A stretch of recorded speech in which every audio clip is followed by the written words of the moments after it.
Incredible evening, everyone. Incredible evening. How are you guys doing? This is going to be a quick tutorial on downloading, resizing, and printing Tumblr templates or Tumblr wraps. And I have one where I've gone over templates, but I wanted to do a video, although I could just simply do the tags, but I wanted to do a video and kind of have a video that had the word wraps in it because I found that through a few of the groups that I am in, that it's all about terminology and finding the videos and finding the tutorials that you actually need. So one person said, they were looking for videos for Tumblr wraps versus Tumblr templates. She actually didn't know what it meant when you say like a template. So that's why I'm redoing this video because I have one that's somewhat like this already. So this is going to be a quick one because we do actually have a class tonight. All right. So if you're interested in this video, do stick around. If you enjoy the content of this video, by the time you reach the end, make sure that you smash that thumbs up. If you have not already subscribed, hopefully after watching this video, if you've just been kind of lurking around, you'll go ahead and hit that subscribe button so that you won't miss out on any content. Be sure to also click the bell and turn your notifications to all. All right. Let's jump right into this after my introduction. I am Shakia, the professor of HSINK365 LLC. We are the parent company of Silhouholics Anonymous, where I teach you how to use Silhouette Studio via Facebook and YouTube live tutorials, as well as my dedicated paid structured classes. And we are also the home of the Honestly Speaking brand, where we carry the best sublimation ink and paper that you can find in the market. You can sublimate as low as 365 degrees, as fast as 30 seconds. So let's go over to Silhouette Studio and jump right into this, okay? So the reason why I wanted to do this video is really for beginners, and it's really going to break down a lot of the ways that your images may come in. Depending on if you did a screenshot from a group and you saved it to your phone and then you emailed it to you or messengered it to yourself or put it in your Google Drive and things like that, it might come in where it's rather small. On your phone, it might look great, but once you blow it up, it's going to end up being pixelated. So it really depends on how you bring in the image. You can go to the internet and you can do searches for free Tumblr wraps or Tumblr templates and things like that. When you go to the internet, if you just kind of do a search and you see all of the little pictures there, if you right click and save it, it's going to be very, very small. It's going to be pixelated when you open it up. You want to click on that, and then the really large thumbnail, that's what you want to save and download. Or you may end up purchasing a file from Etsy or Creative Fabrica or designbundles.net or any other marketplace or sites that sell templates, even such as ours, right? Once you download those, if you have to extract them, you're going to extract the file and then you're going to open it up in your program of choice. But of course, we're going to use Silhouette Studio.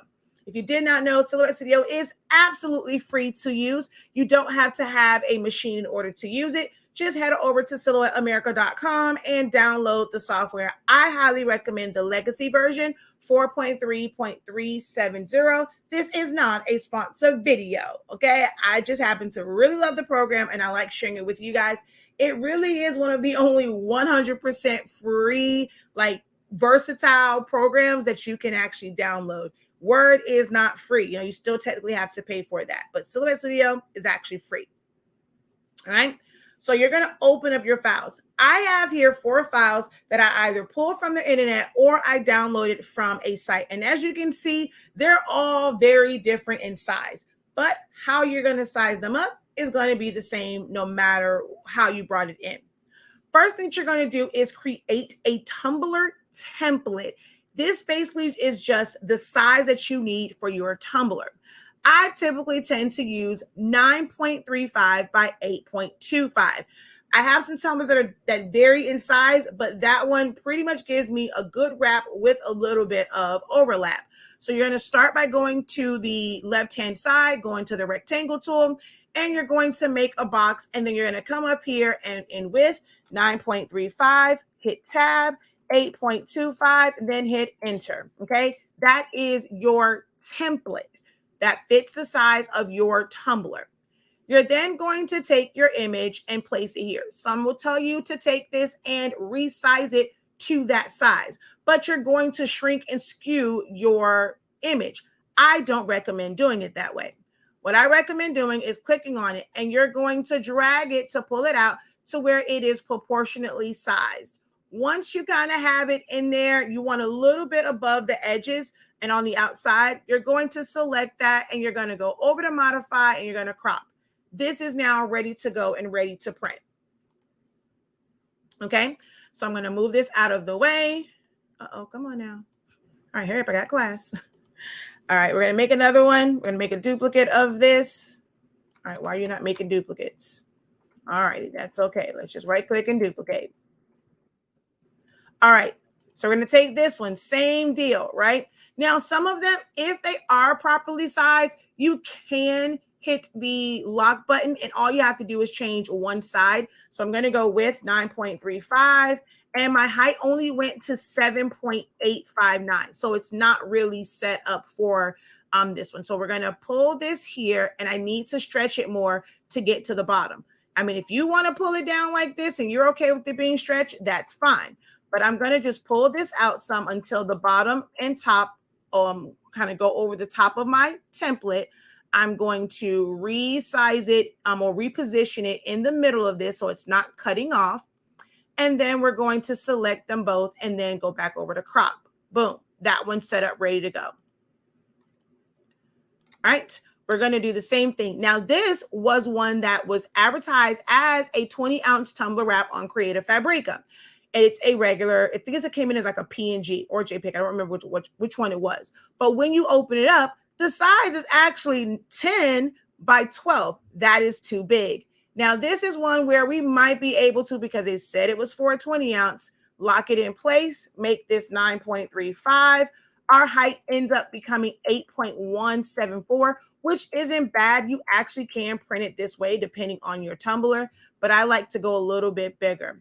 So we're just going to stretch this out like I did the other one, a little bit past it, and then same thing, select it and crop. Okay. Now, if you have a design that comes in and it is long like this, as you stretch it out, it's not going to fit. Well, this one, it does look like they kind of squished it.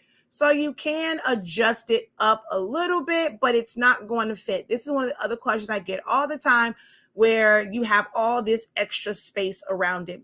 I would recommend creating design elements around it to where it looks like it's supposed to be that way.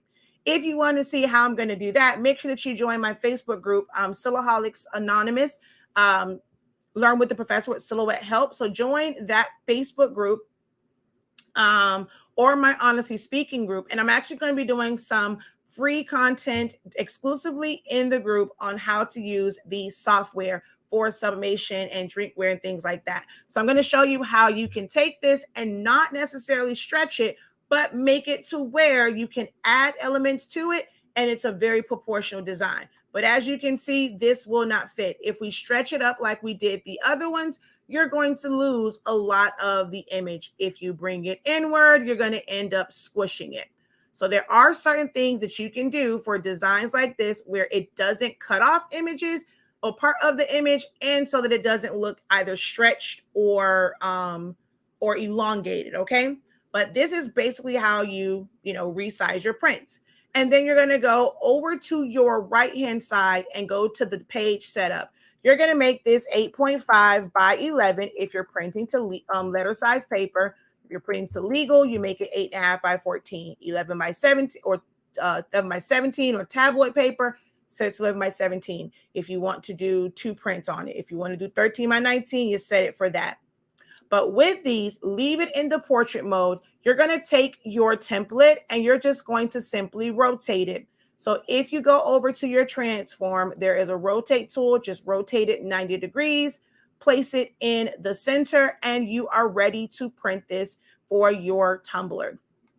All right, so you're just going to go to your print settings, and whichever printer you're using, you're just going to make sure that your paper size is set to 8.5 by 11 or whatever set paper size that you're using. Make sure that it's in portrait mode. I do have videos for the print settings. Go ahead and I'll post a link somewhere on here on the playback of it, and you can find that to go to my print settings and how to set your presets. But hopefully this quick video has helped you with learning how to bring in your, well, I didn't really show bringing the images, but you would right click and copy, or you'll go file open or file merge to bring in that image. But then you'll make your box and then you'll crop it down to that template to create your custom wrap. All right. But hopefully this was helpful. If it was, make sure that you give this video a thumbs up. Leave me a comment to let me know it was helpful for you. All the comments are great and they really help with engagement and growing the platform. So leave a comment. If you're watching the replay of this, put hashtag replay or playback.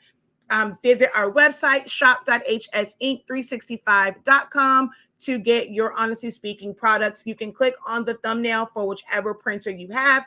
If you're just looking for paper, click on that. And again, our paper, you can sublimate as low as 365 degrees, as fast as 30 seconds. For tumblers in an oven, I don't preheat my oven, so I just set it to either 350 or 375. It's just kind of like the general range. If you can do 365, you can put it on that. And I just set mine to 6 minutes, and I set it and forget it. I don't really have to turn it or anything like that. I lay it down. And so I'll do about 6 minutes in a non-preheated oven. If it's a preheated oven, anywhere from 3 to 4 minutes, depending on the design. If I'm using a tumbler press, which, well, others use a tumbler press. I don't use a tumbler press at all. But when I have done them, like using my mug press and just kind of doing that hack, you can do it for 365 for 30 seconds, and then you'll just rotate it and press it for another 30 seconds as well. So that 365, 30 seconds does apply as well when pressing tumblers in a tumbler press. All right. Well, hopefully you guys found this helpful. Until next time, have a great one. Continue to unlock your creativity and be incredible. Peace.